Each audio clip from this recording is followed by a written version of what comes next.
On this episode of Just Informed Talk, is there an extreme media bias against the President of the United States? Well, we're going to try to take an objective look and see if there might just be. Hi, I'm Craig, and welcome to Just Informed Talk. First of all, if you haven't hit that subscribe button, please come here to the landing page, click the big red subscribe button, make sure you hit the bell for notifications. That way you'll be notified when the when videos and stuff gets published, all that, whatever. Also, you guys should definitely come familiarize yourself with QAnon.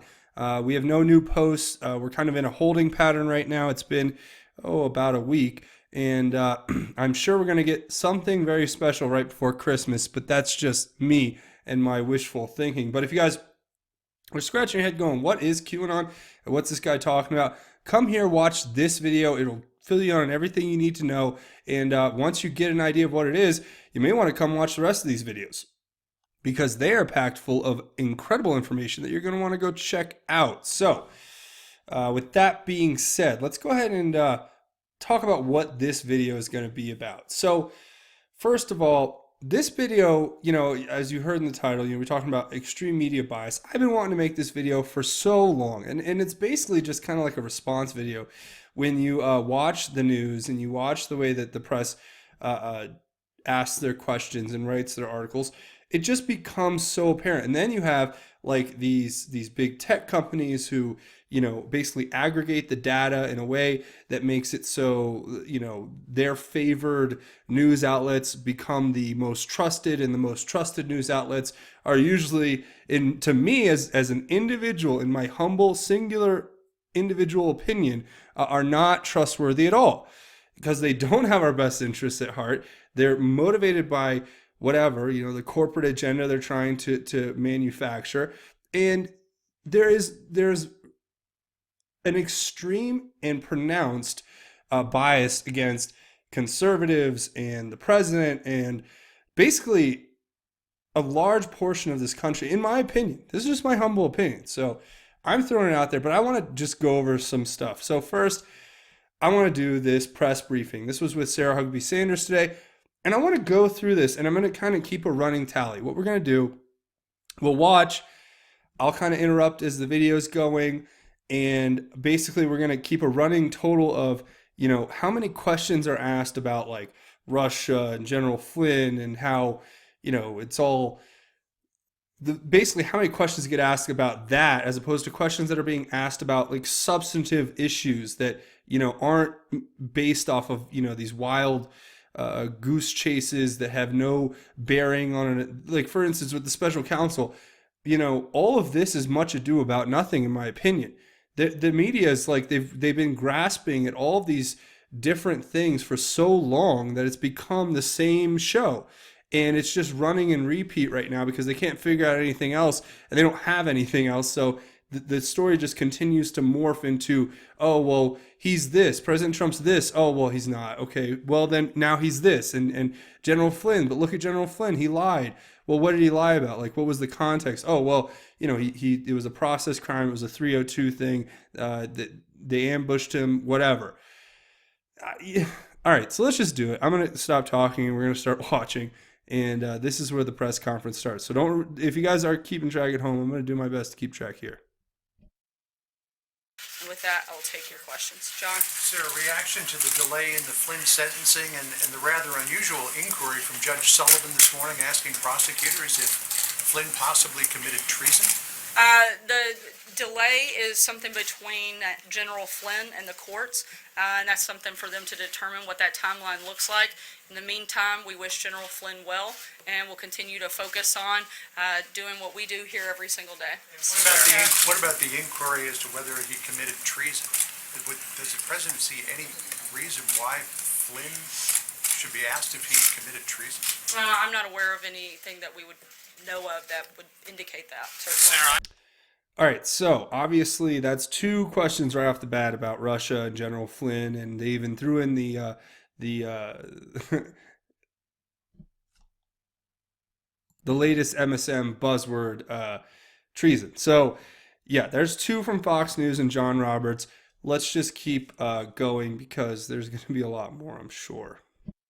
I'm was in the courthouse, at the courthouse last hour when the Judge Emmett Sullivan basically said that he was disgusted by Michael Flynn's crimes. He said that he had disdain for Flynn. Flynn said that he knew that it was illegal to lie to the FBI, and he was ready to accept responsibility. This was all before agreeing to a delay in the sentencing.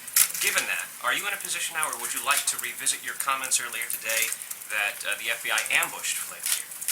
No. We still firmly believe, look, the things that may have taken place, again, that's for the judge to make that determination, whether he engaged in something inappropriate. What we do know that was inappropriate by own self-admittance of James Comey is that the FBI broke standard protocol in the way that they came in and ambushed General Flynn, and in the way that they questioned him, and in the way that they encouraged him not to have White House counsel's office present. And we know that because James Comey told us that, and he said that the very reason that they did it was because the only reason that they did it, it was the Trump administration, and they thought they could get away with it.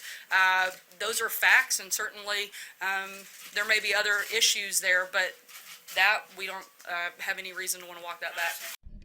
Okay, so that's number 3.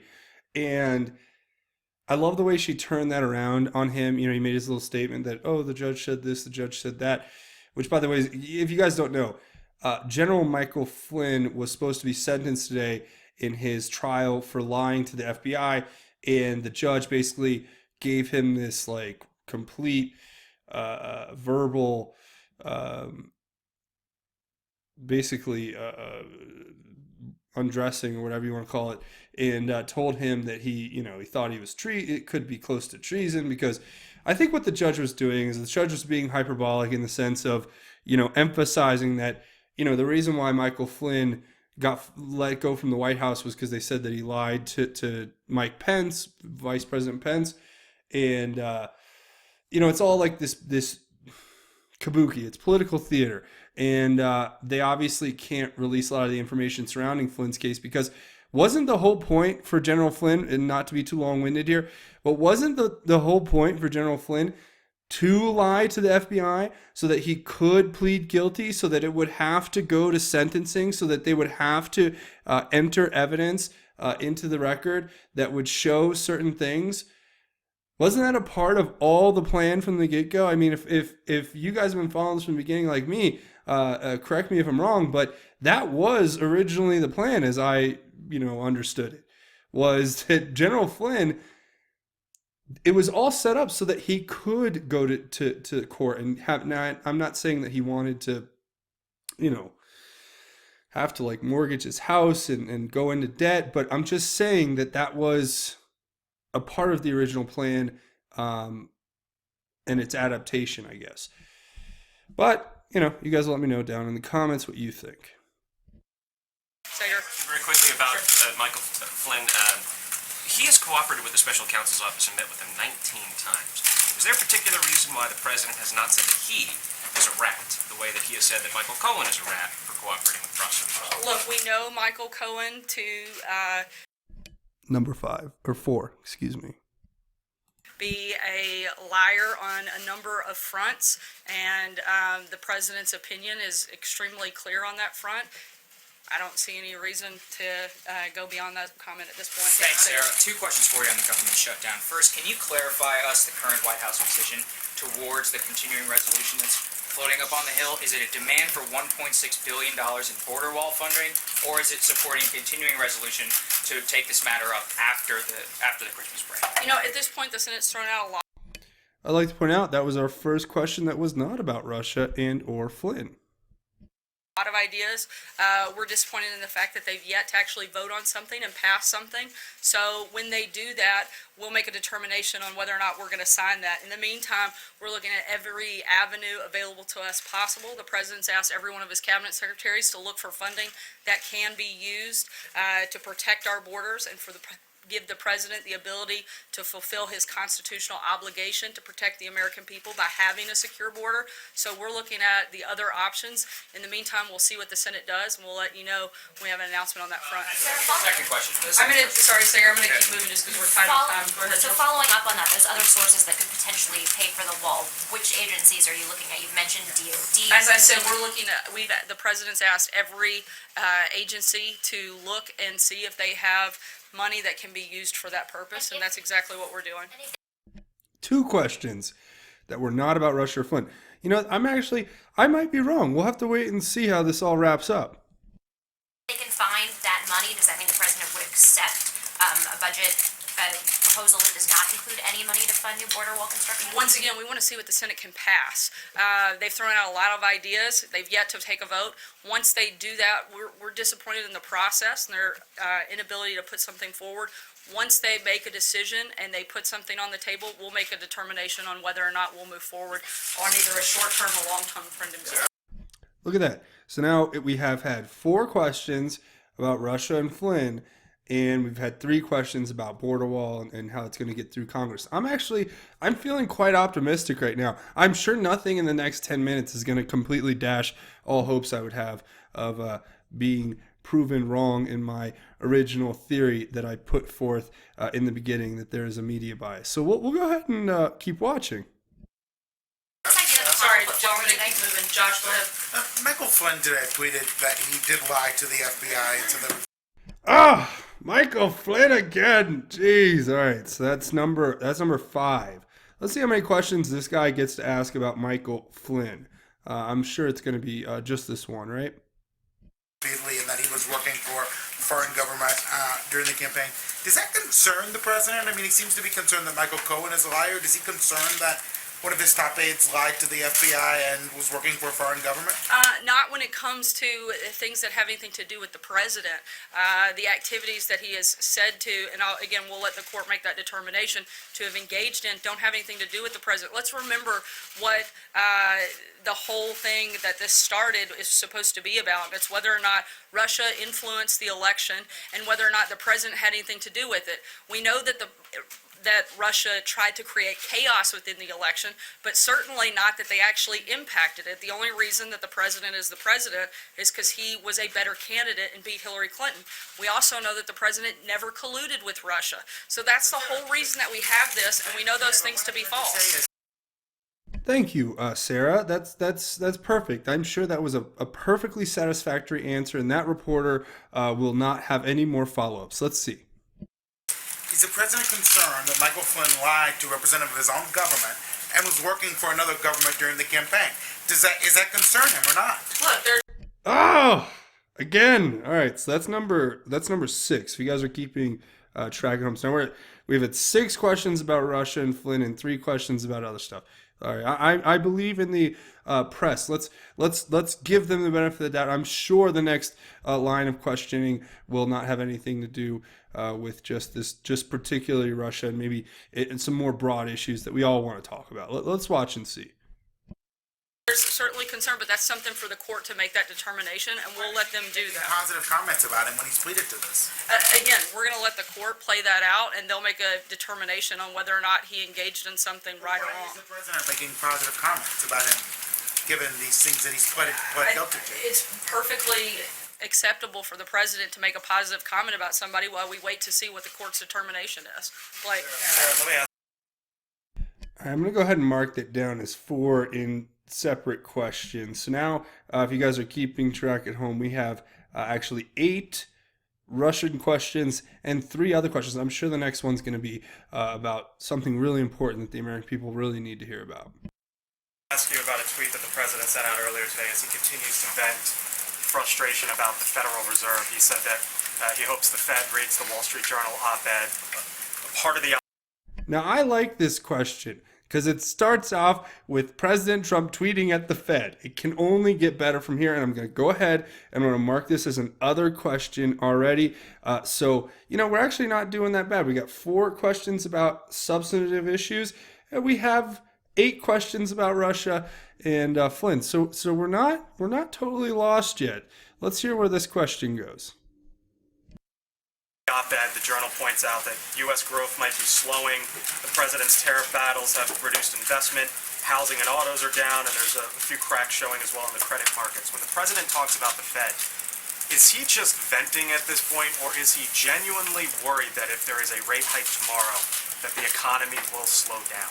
The president is stating his opinion, which he is perfectly within his right to do so. I think that is one of the reasons people like him, is because he does that and he does it regularly.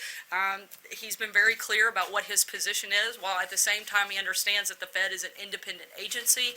That doesn't take away the president's right to state his opinion on a particular matter. And let me ask you as it Sorry, relates I'm to the making shutdown. Francesca, go ahead. All right, thank you, Sarah. I just want to clarify one thing and then move back on to the border wall. But the clarification on Michael Flynn, you said it has nothing to do with the president, but one of the things that the judge brought up today was that it was... I'm sorry, that clarification counts as a question, and now whatever. Now we're at 9 to 4. Okay, I'm thinking we're going to get about a 50-50 split, but I could be very wrong. We'll have to wait and see. Let's hear this wonderful question. so concerning to him because Michael Flynn lied inside the White House as the national security advisor to the president. So is the White House disputing at this point that Michael Flynn is a liar? Because that's also the reason that he was fired. He was fired for lying. We're disputing that. By the way, I would like to just point out, why is Jim Acosta even here at this point? He should know that nobody's going to call on him. And how does he still get a front row seat? What world are we living in here, right? Man, this is crazy. I just had to point that out.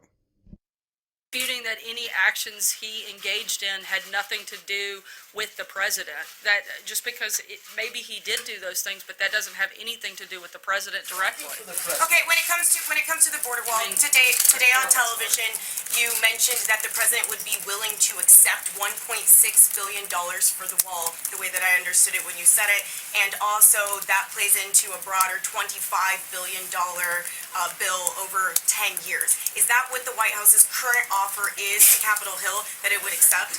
Again, we are continuing to have constant and regular conversations with the Hill. I'm not going to negotiate here. We've laid out clearly what our parameters are with members of Congress. We want to know what they can pass. We want to know what they think they can actually get done. We've laid out what we'd like to see. In the meantime, we're looking at other areas where we can draw money from to make sure that the president can actually protect our border and protect American citizens. All right, guys, we're at the halfway point. Now let's do some math. We have had 9 questions about Russia and General Flynn, and we've had 5 questions about the border wall and the Fed. All right, now you guys can take your guesses as to what's going to happen, but I'm optimistic. I think that the people, the media will come through. Actually, don't quote me on my lofty optimism, but do watch the rest of this video. Let's keep going. With the deficit ballooning to over $1 trillion under this president, where are the additional monies for this wall going to come from, and why is he asking the American taxpayer for them when he promised Mexico was going to pay? Look, we're not asking American taxpayers for that. We are looking at existing funding through other agencies right now that we can draw on to do that immediately. The president's been clear. The president has been clear that the USMCA deal would provide additional revenue through that deal that would show that Mexico is paying for the wall. Treasury, though. The trade benefits, if there are any, don't go to the Treasury. He's saying that the revenue provided and the money that would be saved through the USMCA deal, we can pay for the wall 4 times over, and by doing that new trade deal, we have the opportunity to pay for the But wall. trade benefits go to private citizens. They don't go to the United States Talking about- Treasury. He's talking about the general revenue that comes from that. So you're going to tax. No, we're not taxing, we're talking about additional revenue that wouldn't have existed without the president getting a new deal. Have you done the math on that? There have been a number of things that we've looked at in which we know will have additional revenue that comes in through the USMCA. From the USMCA We think into we'll the have, Treasury? we think there will be more than that comes in. Jeff, go ahead. Sarah, it was announced today that the president's charity is... All right, so look at that. After that barrage of questions from that one reporter, we've actually evened the playing field, and they've actually asked one more question than they have about other stuff than they have about Russia and Flynn. So I think we're really we're going to come to like probably pretty close to a dead heat here. And I'm going to go ahead and say that this next question is going to be technically about Russia and the whole hoax collusion thing, but we'll have to wait and see. Let's hear it. Being dissolved, does the president or anyone in his family have regrets about how that charity was handled? That's something. I'm going to go ahead and count a question about the Trump Foundation and the whole Russia-Flynn thing because to me it's kind of the same thing, really. So we're just going to go ahead and put that down. That I would refer you to the Trump Organization. That's not something we could comment on here. One other question, another topic. Sorry, I'm Can you gonna just, keep can you moving. just Go clarify, ahead. Sarah, real Yeah. quick on something else, whether the president has given any indications to Turkey that he would be willing to extradite the Clara? All right, that's number 11 for the Russia-Flynn questions because as we all know, this whole thing is about Turkey and his conversations and his working for Turkey and a conversation with the Russian ambassador about something or the other, probably something about Russian dressing, I'm sure. All right, so let's keep going. The only thing he said is that we would take a look at it, nothing further at this point beyond that. Look at Take a extraditing. look at it, but nothing committal at all in that process, just that he would look into it. You've been saying a lot that things don't have anything to do with the president, and he's just giving his opinion, and he has a right to give his opinion. But does he not have a broader right, responsibility as far as, if his national security advisor is lying, should he not They couldn't hold back. They couldn't withhold from going into this juicy Flynn thing. So right now the count is 13 to 10.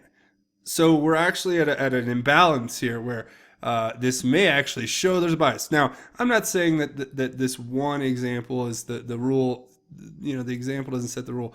But I'll say this. Keep watching. be speaking on behalf of the American people, not just himself, President Trump, man under investigation, but, in all these aspects? You're talking about saying that he is just speaking for himself and he's not been linked to collusion is the claim, and therefore, it doesn't matter what he says. And the same thing with That's the not what I Fed, said at all. that his comments on the Fed have no bearing. He's just giving his opinion. What about I just want to point out, I love how the reporter, in asking his question, completely mischaracterizes statements that have been made. And Sarah Huckabee Sanders is like, that's not what I said at all. And it's literally like, he just keeps going. He's like, oh, that's what I think. him I didn't say speaking they to have the no American bearing. people? I said he's the president of the United States, and he should not only does he have the ability to give his opinion, he should give his opinion. That's why the people elected him, is because they trusted him to make decisions on policy matters. They want to know what his positions are on specific policies. He absolutely should state his opinion on not just that, but on every topic that comes up that he wants to engage on. A lot of people And it's the exception doesn't make the rule. So should I clear that up? who are somehow involved in investigations feel the FBI is unfairly targeting them, but the president normally has a different role We as know far for a as... fact that the FBI engaged in an outrageous amount of political bias. The fact that anybody could deny that there was political bias within the FBI, particularly under James Comey's leadership, is frankly just laughable. I guess I'm wondering, using terms like rat and things like that to talk about people who are cooperating witnesses with the FBI. Or Does he people- All right, so Pale Guy made big progress for the Russia Flynn side to where now we are up 15 to 10 as far as questions go. So let's keep playing this game. Let's see how far they'll go. not Who are have- dishonest does and he- lying? Does I he mean, not have a broader seems like a pretty responsibility appropriate term. to preserve confidence in the rule of law for the American people? Certainly, and that's why he has appointed new people to help do exactly that, whether it's Director Wray, a new Attorney General, somebody that can come in and be very transparent throughout this process. We'll take one last question. Justin, the President's about to kick off. Sure, I just wanted to go back to the shutdown, and you keep saying that you've asked agencies to look for more money, and so on this issue of reprogramming specifically, is your red line in these negotiations that you need Congress to reprogram money explicitly? So DHS or the Defense Department or whoever it might be say, Congress say you can spend this money that we didn't spend on something else on wall construction, or No. are you saying that you think that you have the legal authority, and what are you, I guess, basing that legal authority on, since Nancy Pelosi said today that, in fact, that sort of authority doesn't exist? I would never use Nancy Pelosi as my source for legal authority on probably anything, but I would use Best line of the press conference. attorneys that work here at the White House and in agencies that that's their entire job, is determining whether or not something is legal, and we're looking to those individuals to find out those So- specific pots of money that can be used for that. A bonus amount of money that is sort of reprogrammed by Congress won't be necessary for the president's signature on this budget bill. We would like to see Congress pass an appropriations bill that fully funds our government and that allows the president to protect our border and provides substantial border security funding, both for the wall, for CBP, for ICE, all of DHS. But in the meantime, we're also looking at other avenues that would allow us to provide and do our constitutional authority and the president to be able to carry that out by protecting our border and protecting American citizens. I'd encourage you guys to tune in to the president's event. We'll talk. All right, so if you guys are keeping track at home, you can double verify that I got this correct. But by my tally, it is Russia Flynn 15 questions and other questions about anything, literally. There was 12. So yeah, kind of like what I was thinking would happen, but at the same time, it's like you look at this and you go, why are we devoting? This is a national press pool. I mean, it's probably an international press pool. I'm sure there's people there from everywhere. And they're devoting over half the time, you only get these 10-minute, 15-minute windows. They're devoting over half that time to covering this Russia thing. Now, you have to look at the people who are asking the questions. You have to look at who they work for and all that. Then it makes sense. But the reality is when you look at this, I mean, other countries just have to be laughing at us, right? We're literally chasing our own tail here with this Russia thing, and it's not by accident. It's by design. And I just thought I'd point this out. And it's just as bad if you go anywhere else. Like, for instance, go to Google and just put Trump in and click the news tab. CNN, CNBC, BBC, NBC, Washington Post, New York Times, all writing articles about how reality has dealt a blow to Trump's alternative narrative. What? And this is like literally, I just typed Trump and clicked news. Okay? Here's another one, a doozy from CNN. Trump signed letter of intent for Trump Tower Moscow project. It's like, but nothing happened. And it's like, what are you in the world are you trying to tell us? Except that obviously the orange man is bad, right? Don't forget that, guys, because that is what you should take away if you ever do any work and research through Google News. Because look, CNN, CNBC, Washington Post, NBC News, like there's never, I never see any news outlet that's not one of these main. I mean, it's amazing that you have TechCrunch on here. But it's an article literally talking about how there isn't bias against President Trump on Facebook. So it's hilarious. It's like, oh, witches fuming over Trump's use of witch hunt. So, you see where we're going with this. I think it's hilarious, but it's also quite disturbing because, the studies that have come out, a lot of the studies have suggested that Google doing this with search results can change a lot of people's opinions. And that is terrifying. And they've gone full-fledged. I mean, after the midterms, you'd see like maybe one Fox News article. They've taken Fox right off. And Fox isn't even that reliable for some people to begin with. I mean, if you ever watch Shepard Smith, I can't stand that guy. His analysis, and he's like opinionated, he's trying to give the news, but he gives his little snarky opinion that's awful. And Dana Perino's terrible, and Cavuto's just out in La La Land, And, it's like, you can't, and the only people that are really like semi-honest or very, in my opinion, pretty honest people are like Hannity, and I'm not saying semi-honest. I meant the only people who are honest are people like Hannity and Tucker. But I mean, even they have lines that they can't cross or else they wouldn't be on air, right? And that to me is what this whole video is about. It's me venting on this system that, basically it's just complete bias. I mean, can anybody objectively look at this page, this search result? When I put Trump in and I get search results on Google News, which Google is the biggest company in the world, they have a monopoly on information basically. I come here and this is what I get, right? So this is just like one example, right? Now here's another great example. This is a thing you can do, like if you're looking on the left bar on YouTube, it'll show like all the channels you subscribe to, and you can go here and it's literally just, it's a guide to all the channels, right? So they give you the best on YouTube, the creators who are on the rise, music, comedy, film and entertainment, gaming, beauty, fashion, sports, tech, cooking, and health. And finally here at the bottom, they've buried this one, is news and politics. Now, their number one recommendation is, of course, the Young Turks, because if I want news and politics, I'm going to the Young Turks. You cannot stop me. It's like, what, are you kidding? It's just so full of information that's great. I can't help it. And CNN, of course, is my second go-to, okay? And then some random guy I've never heard of with 419,000 subscribers. I'm sure he is not liberal. I'm sure he is a staunch Republican. That's why he has a red background there, right? Then the Associated Press, because we all know that if they report it, it's news, right?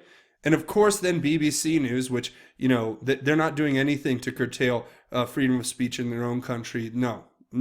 They are not a state-run propaganda outlet for the British government. No, that is not true, all right? And now it's where it gets funny, okay? So you go to the next one. It's got Rock Newman. Don't know him. You guys might know him. Tom Hartman. Not sure. Now these two guys, I don't know. They could be super whatever. But this was the one I had to pull up. Because in their own recommendations, right? And of course The Guardian, which we know is just... and CBC News. So, we're just on the top of trustworthy news sources, right? But there's this, and I think somebody hid this in here, and I don't even think YouTube probably knows about it, because there's no way they would remotely want to promote this as news, in my opinion. Look at the videos, okay? First of all, it's a channel called Comrade Stump, and it's got a picture of President Trump. It's got 89,000 subscribers. Now, mind you, don't forget, this was recommended to us by YouTube, okay? I'm showing you, this is their channel feed guide builder. And I'm pulling this out of their recommendations, so keep that in mind, okay? This guy's got 89,000 subscribers. The last video that was posted to this channel was 7 months ago. So this is where you're going to get your news and politics, guys. It's from a channel that was made 7 months, or that hasn't posted in 7 months. But watch the videos. They're these weird cartoon put-togethers, completely like anti-Trump stuff. They're semi-satirical comedy, I guess, or whatever. I'm not gonna like whoever this is. Good for you. You did a channel and you had your opinion stated. That's great. But it just blows my mind that this is what YouTube wants you to subscribe to for a news and politics channel. And these videos are just, I'm not even going to play them because I don't want to get any copyright strikes or anything, but the videos are just, some of them are like 15 seconds long, right? A minute, 21 seconds, 28 seconds. And they're all kind of like these weird voiceovers that are meant to, make President Trump look weird or funny or dumb or whatever. And I'm just thinking to myself, like, YouTube, okay? I get that you guys feel whatever, but somebody put this in here, and that's not news or politics. Now, maybe somebody could argue the same thing about me, but I'm going to make that argument about this because I saw that and I was like, who in the world let that happen, right? And that's pretty much gonna wrap it up for this episode because President Trump is awesome. We're gonna look at his Twitter for a second, and there's so much here. I'm gonna have to do like a whole episode of just reacting to President Trump's Twitter. I'm not gonna do it today, but it's so great. There's just I read them every day, and they make me happy. One of my few pleasures, right? Besides watching YouTube. Now, this is literally an important part of the episode. So, first of all, if you guys can, please hit the subscribe button. That helps out big time. But if you can contribute financially, there's some weird stuff going on at Patreon, and patrons are flying, and something's happening. They're like redoing the system, so you might get kicked off. But anyway, I could use all the support I can get. If you guys can help the channel, please come over here to Patreon. That's patreon.com and check out Just Informed Talk. Click that button to become a patron. Make sure you go over to GoFundMe.com. I set up a page. Links to both sites will be in the description. But basically, if you want to contribute to the channel, I really appreciate it. It helps keep me going in the face of all the demonetization. But luckily, I've gotten some sponsors, and it's not as bad as it was before. But I really appreciate all of your help, and I thank you from the bottom of my heart, truly, for everything that you guys do to help contribute. Also, don't forget to watch these videos, share them in your social media, get the word out there, and leave your thoughts, theories, and insights at the end of this video, because I want to hear what you guys have to say about what we just covered. Now, before we go, I want to share this incredible message with you guys, and it is the message of our Lord and Savior, Jesus Christ, and it is a segment we do at the end of each one of these shows, and I always try to work God into everything I do. And the segment's called God's Grace is Greater, but I want to just talk about Romans chapter 12, verses 3 through 6. It says, "For by the grace given to me, I tell everyone among you not to think of himself more highly than he should think. Instead, think sensibly, as God has distributed a measure of faith to each one. Now, as we have many parts in one body, and all parts do not have the same function, in the same way we who are many are one body in Christ, and individually members of one another.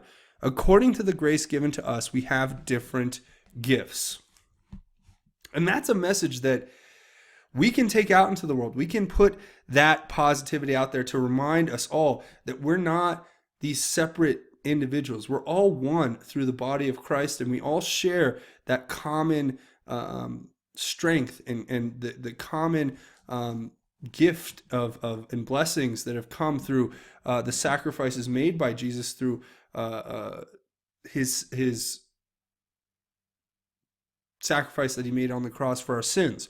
So this to me is the most important message. The message is to take away that we have many gifts. We're all talented in different ways, but we all need to remember that we can all come together as one. And that's what I want more than anything for this country, is for us all to start coming closer together in our knowledge of God first and foremost, and his love for us, but then in our knowledge of being a part of one nation, a part of one single nation that is proud and strong. But I put it to God first. I put my whole life to God, and then it's family and country, but God is first on that list. So if you put your life to God, everything will come together no matter what, for you yourself, wherever you are out there in this big, great world. So I'm going to leave it there, and I want to say thank you for watching this episode of Just Informed Talk. Make sure you hit the subscribe button if you haven't already, but that's going to be it for me. I want to say thank you for watching Just Informed Talk. My name is Craig. Godspeed, and God bless each and every one of you, Patriots.